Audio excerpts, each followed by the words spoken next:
നമസ്കാരം, whites on ടോക്സിലേക്ക് ഏവർക്കും സ്വാഗതം.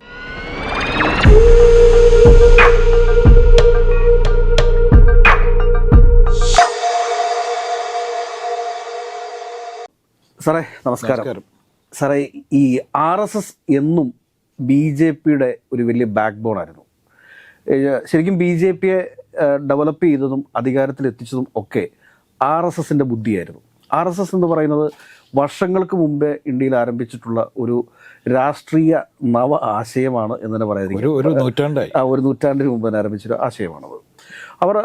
അവരുടെ സംഘടനാ രീതികളും സംഘടനാ പ്രവർത്തനങ്ങളും ഒക്കെ വളരെ രഹസ്യാത്മകമായ രീതിയിൽ വളരെ അച്ചടക്കത്തോടു കൂടി തന്നെയാണ് അവരുടെ ഓരോ പ്രവർത്തനങ്ങളും ഓരോ ദൈനംദിന പ്രവർത്തനങ്ങളും മുമ്പോട്ട് പോയിക്കൊണ്ടിരിക്കുന്നത്.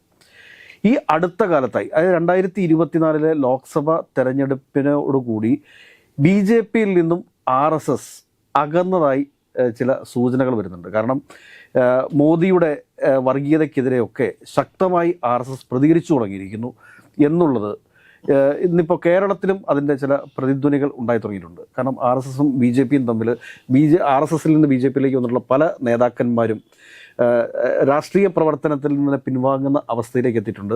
അത് കൂടാതെ തന്നെ പാർട്ടിക്കകത്ത് BJPക്കകത്ത് ശക്തമായ ഗ്രൂപ്പ് കളികൾ അല്ലെങ്കിൽ പരസ്പരം ഉള്ള ചെളിവാരി എറിയലുകളും ഇപ്പോൾ നടന്നുകൊണ്ടിരിക്കുന്നുണ്ട്. നമ്മൾ ഉദ്ദേശിക്കുന്നതിനപ്പുറത്ത് അതിതീവ്രമാണ് BJPക്കകത്തെ പ്രശ്നങ്ങൾ എന്ന് നമുക്ക് പറയാതിരിക്കാൻ വയ്യ. എന്താണ് BJPക്കകത്തും RSSനകത്തും സംഭവിച്ചുകൊണ്ടിരിക്കുന്നത്?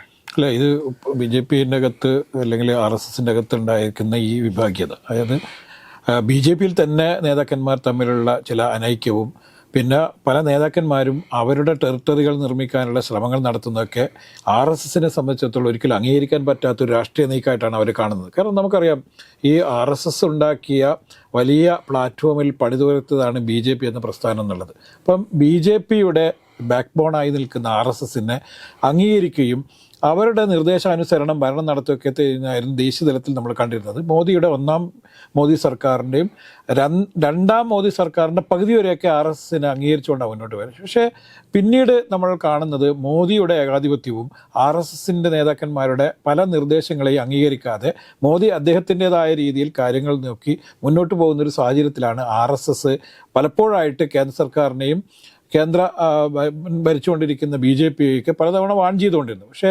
ഇത്തരം വാണിങ്ങുകളൊന്നും ഏറ്റെടുക്കാൻ വേണ്ടിയിട്ടോ അല്ലെങ്കിൽ സ്വീകരിക്കാനോ BJP നേതൃത്വം തയ്യാറാവുന്നില്ല എന്ന് മാത്രമല്ല, RSSൻ്റെ പല നിർദ്ദേശങ്ങളെയും അവർ നിരുപാധികം തള്ളിക്കളയുന്നൊരു രീതി BJPയിൽ ഉടലെടുത്തോടു കൂടിയാണ് RSS നേതാക്കന്മാരും BJP നേതാക്കന്മാരും അകലാൻ തുടങ്ങിയത്. ഇപ്പം ഈ തെരഞ്ഞെടുപ്പിൻ്റെ ഏതാണ്ട് ഒരു മാർച്ച് മാസത്തിലൊക്കെ നമുക്കറിയാം BJPയുടെ പല നേതാക്കന്മാരെയും RSSൻ്റെ പൂർണ്ണമായ പിന്തുണയോടുകൂടി പ്രവർത്തിക്കുന്ന ഒരു പാർട്ടിയല്ല BJP എന്നും, ഇത്രയും കാലം ഭരിച്ച BJPക്ക് RSSൻ്റെ ഒന്നും പിന്തുണയില്ലാത്ത ജനകീയ അടിത്തറ നമ്മൾക്ക് നേടിയെടുക്കാൻ വേണ്ടി കഴിഞ്ഞിട്ടുണ്ടെന്നും അതുകൊണ്ട് RSSൻ്റെ പിന്തുണ ഇനി ആവശ്യമില്ല എന്നുള്ള രീതിയിലുള്ള ചില പരസ്യ പ്രസ്താവനകളൊക്കെ വരികയും ചെയ്തു.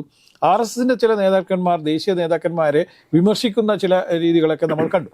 ഇപ്പം എന്താണ് യഥാർത്ഥത്തിൽ യോഗി ആദിത്യനാഥുമായിട്ടുള്ള വിഷയമെന്ന് നോക്കിക്കഴിഞ്ഞാൽ, യോഗി ആദിത്യനാഥിൻ്റെ പല നീക്കങ്ങളെയും RSS നേരെ തന്നെ വിമർശിക്കുകയും തെറ്റ് തിരുത്താൻ വേണ്ടി ആവശ്യപ്പെടുകയും ചെയ്തെങ്കിൽ പോലും യോഗി ആദിത്യനാഥ് UPയിൽ അതിനുവേണ്ടി തയ്യാറായില്ല എന്നുള്ളത് BJPയെ സംബന്ധിച്ചിടത്തോളം വലിയ തിരിച്ചടിക്കാരനായിട്ടുണ്ട്. പല സ്ഥലങ്ങളിലും ഇപ്പം ചില സ്റ്റേറ്റുകളിലൊക്കെ അധികാരം പിടിച്ചു എന്ന് പറയുമ്പോൾ അവിടെ RSSൻ്റെ നേതൃത്വത്തിൽ കഴിഞ്ഞ കുറേ കാലമായി നടത്തിയ രാഷ്ട്രീയ പ്രവർത്തനത്തിൻ്റെ ഫലമായിട്ടാണ് ഇവിടെ പിടിച്ചെടുക്കാൻ വേണ്ടിയിട്ട് കഴിഞ്ഞിട്ടില്ല. അല്ലാണ്ട് BJPയിലേക്ക് കുറേ നേതാക്കന്മാർ പല സ്ഥലത്തുനിന്നും വന്നുകയറുന്നത് കൊണ്ടല്ല ഇത്തരത്തിലുള്ള നേട്ടമുണ്ടായി. ഇപ്പം നമുക്ക് ഉദാഹരണത്തിന് കേരളം തന്നെ നോക്കാം. കേരളത്തിൽ ദീർഘകാലമായി RSSന് ഒരു പദ്ധതി ഉണ്ടായിരുന്നു, കേരളത്തിൽ അക്കൗണ്ട് ഓപ്പൺ ചെയ്യുക. അതായത് പാർലമെന്റ് തെരഞ്ഞെടുപ്പിൽ ഒരു സ്ഥാനാർത്ഥിയെ വിജയിപ്പിച്ചെടുക്കുക എന്നുള്ളത് RSSന്റെ പ്രഖ്യാപിത ലക്ഷ്യമായിരുന്നു. അതിനുവേണ്ടി കുറേ സ്വയം സേവകർ നിരന്തരമായി ശ്രമിച്ചുകൊണ്ടിരിക്കുന്നു. അതിനുവേണ്ടിയുള്ള പ്രവർത്തനങ്ങൾ കൃത്യമായ രീതിയിൽ ഇപ്പം സംഘടനാ സെക്രട്ടറിയുടെ ചുമതലയുണ്ടായിരുന്ന സുഭാഷ് എന്തുകൊണ്ടാണ് ഇപ്പോൾ RSS തിരിച്ചു വിളിച്ചിരിക്കുന്നു?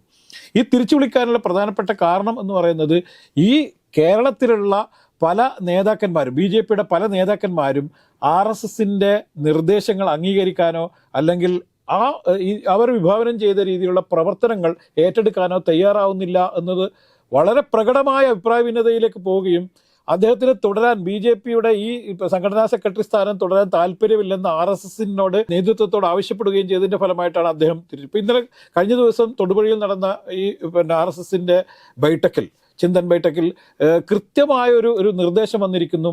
RSSന്റെ നിർദ്ദേശങ്ങൾ അനുസരിച്ച് പോകാൻ BJPയിലുള്ള കേരളത്തിലെ നേതാക്കന്മാർ തയ്യാറാവുന്നില്ലെങ്കിൽ RSSന്റെ യാതൊരു തരത്തിലുള്ള രാഷ്ട്രീയ പിന്തുണയും നിങ്ങൾക്കുണ്ടാവില്ല എന്ന് വളരെ കൃത്യമായി പ്രഖ്യാപിച്ചിരിക്കുകയാണ്. കാരണം നേരത്തെയൊക്കെ എന്ന് പറഞ്ഞാൽ RSSന്റെ വളരെ കൃത്യമായ നിയന്ത്രണത്തിലുണ്ടായിരുന്ന BJP നേതൃത്വം ഇപ്പോൾ യഥാർത്ഥത്തിൽ അതൊരു സ്വതന്ത്ര പാർട്ടി എന്നുള്ള രീതിയിലേക്ക് മാറുകയും കെ സുരേന്ദ്രനും അതുപോലെ തന്നെ വി മുരളീധരൻ പോലുള്ള നേതാക്കന്മാരൊക്കെ, ഇവരൊക്കെ പഴയ RSSന്റെ നേതാക്കന്മാരാണ്, RSSലൂടെ വന്ന ആളുകളാണെങ്കിൽ പോലും അവരുടെ പ്രഖ്യാപിത നയം പോലും ഇപ്പോൾ RSSൻ്റെതല്ല എന്നുള്ളതിൻ്റെ തിരിച്ചടിയാണ് ഇപ്പോൾ RSSന്റെ സംഘടനാ സെക്രട്ടറി സ്ഥാനത്ത് നിന്നും സുഭാഷ് പിൻവലിയാനുള്ള ഒരു പ്രധാനപ്പെട്ട കാര്യം. ഇതിനകത്ത് തോന്നുന്ന ഏറ്റവും പ്രധാനപ്പെട്ട ഒരു കാര്യം എന്താ വെച്ചാൽ, കേന്ദ്ര ഭരണം ഉപയോഗിച്ച് സംസ്ഥാനത്തുള്ള BJP നേതാക്കന്മാർക്ക് എങ്ങനെ പണം സമ്പാദിക്കാം എന്നതിനപ്പുറത്തേക്ക് ഈ BJPയെ കേരളത്തിൽ അധികാരത്തിൽ കൊണ്ടുവരണം, അതിനു വേണ്ടിയിട്ടുള്ള പരിശ്രമങ്ങൾ ഉണ്ടാവണം എന്നുള്ളൊരു ധാരണയൊന്നുമില്ല. ഈ കേന്ദ്ര ഭരണത്തെ ഉപയോഗിച്ച് അതിന്റെ ശീതള ചായവയിൽ ഇതിന്റെ വലിയ രീതിയിൽ അധികാരത്തിലിരിക്കുന്ന കേന്ദ്രത്തിൽ അധികാരത്തിലേക്ക് നമുക്കറിയാം ഏതെല്ലാം തരത്തിലുള്ള പണം വരുമെന്നും ഏതെല്ലാം തരത്തിൽ അഴിമതികൾ നടത്താൻ പറ്റുമെന്ന് നമുക്കറിയാം. ഇപ്പം നമുക്ക് ഈ നേരത്തെ വാജ്പേയി സർക്കാരുടെ അധികാരത്തിലിരുന്നപ്പോൾ ഇവിടെയുള്ള പല RSS നേതാക്കന്മാരും, പഴയകാല RSS നേതാക്കന്മാർ പലരും പാർട്ടിയിൽ നിന്നൊക്കെ RSS നിന്നൊക്കെ മാറി നിൽക്കുന്ന ചില നേതാക്കന്മാർ പിന്നീട് എന്താണ് ചെയ്തതെന്ന് നമുക്കറിയാം. പല സ്ഥലങ്ങളിലും പെട്രോൾ പമ്പും അതുപോലെ ഗ്യാസ് ഏജൻസിയും കൊടുത്തുകൊണ്ട് വലിയ പണം സ്വരൂപിച്ച കുറേ ആളുകളെ നമുക്കറിയാം. വലിയ വ്യവസായികളായി മാറുന്ന പഴയ പ്രചാരകന്മാരെ നമുക്കറിയാം. അപ്പോൾ ഇത്തരത്തിലുള്ളൊരു നീക്കം യഥാർത്ഥത്തിൽ RSSന്റെ പ്രഖ്യാപിത ലക്ഷ്യത്തിൽ നിന്നുള്ള പുറകോട്ട് പോക്കലാണെന്നും RSSന് ജനങ്ങളിലുണ്ടായിരുന്ന വിശ്വാസം പൂർണ്ണമായും നഷ്ടപ്പെടുകയും BJPക്കാർ ചെയ്യുന്ന പല ചെയ്തികളുടെയും അനന്തരഫലം അനുഭവിക്കേണ്ടി വരുന്നത് RSS ആണ് എന്നുള്ള വലിയ ചർച്ച RSS ഉയർത്തിക്കൊണ്ടുവരികയും ഇത് BJPയുമായുള്ള ഈ ഒരു കോർഡിനേഷൻ പൂർണ്ണമായും ഇല്ലാതാവുന്ന രീതിയിലേക്ക്, അതായത് മറ്റ് പാർട്ടികൾ പോലെ തന്നെ RSS BJPയെയും കാണാൻ തുടങ്ങിയിരിക്കുന്നു എന്നുള്ളത് സമീപകാല ഭാവിയിൽ BJPക്ക് വലിയ രീതിയിൽ തിരിച്ചടി ഉണ്ടാവുന്നുള്ള കാര്യം. ഈ RSSൽ നിന്നാണ് ഈ BJPക്ക് ഒരുപാട് ബലിദാനികളുണ്ട്. ഈ ബലിദാനികളുടെ ഏറിയ പങ്കും RSSൽ നിന്നാണ്. അതെ അതെ അതെ, അത് നമ്മൾ മറന്നു പോകരുത്. കാരണം ഈ RSSൽ നിന്നുള്ള ഒരുപാട് നേതാക്കന്മാരാണ് പിന്നീട് BJPയിലേക്ക് വന്നിട്ടുള്ള BJPയുടെ നേതാക്കന്മാരായിട്ട് പോയിട്ടുള്ളത്.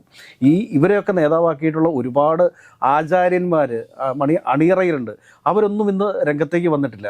കാരണം അവരൊക്കെ ചിന്തിച്ച് എടുത്ത പ്രാവർത്തികമാക്കിയതിൻ്റെ ബാക്കിപത്രമാണ് ഇന്ന് കേന്ദ്രത്തിലിരിക്കുന്ന മോഡി സർക്കാർ അടക്കം. പക്ഷെ അതിനൊക്കെ അപ്പുറത്തേക്ക് കേരളത്തിലേക്ക് വരുമ്പോഴത്തേക്ക്, കാരണം RSSന്റെ പിന്തുണ ഇല്ലാതെ BJPക്ക് കേരളത്തിൽ എന്ത് ചെയ്യാൻ സാധിക്കും? കാരണം BJP കേരളത്തിൽ പിടിച്ചു നിൽക്കുന്നത് ഈ സേവാഭാരതി പോലെയുള്ള സന്നദ്ധ സംഘടനകൾ RSSന്റെ കീഴിലുള്ളതാണ്. അവർ നടത്തുന്ന സേവന പ്രവർത്തനങ്ങളുടെ അടിസ്ഥാനത്തിലാണ് കേരളത്തിൽ BJP അല്പമെങ്കിലും പിടിച്ചു നിൽക്കുന്നത്.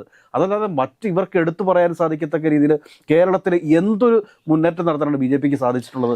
ജനങ്ങളുമായി ബന്ധപ്പെട്ട ശബരിമല ഇഷ്യൂവിൽ ഇടപെട്ട് എന്താ പറയുക, കാരണം ഈ ശബരിമല ഇഷ്യൂ യഥാർത്ഥത്തിൽ BJP യഥാർത്ഥത്തിൽ അത് കുളമാക്കിയത്. അതിൽ RSS പിന്നീട് നയപരമായ ഒരു ഇടപെടൽ നടത്തിയപ്പോഴാണ് അതിനൊരു ജനകീയ സ്വഭാവം കൈവരിക്കുകയും അത് പിന്നീട് വലിയ രീതിയിൽ BJPക്ക് ഗുണം ചെയ്തതെന്നുള്ളത് നമ്മൾ കാണാതെ പോകരുത്.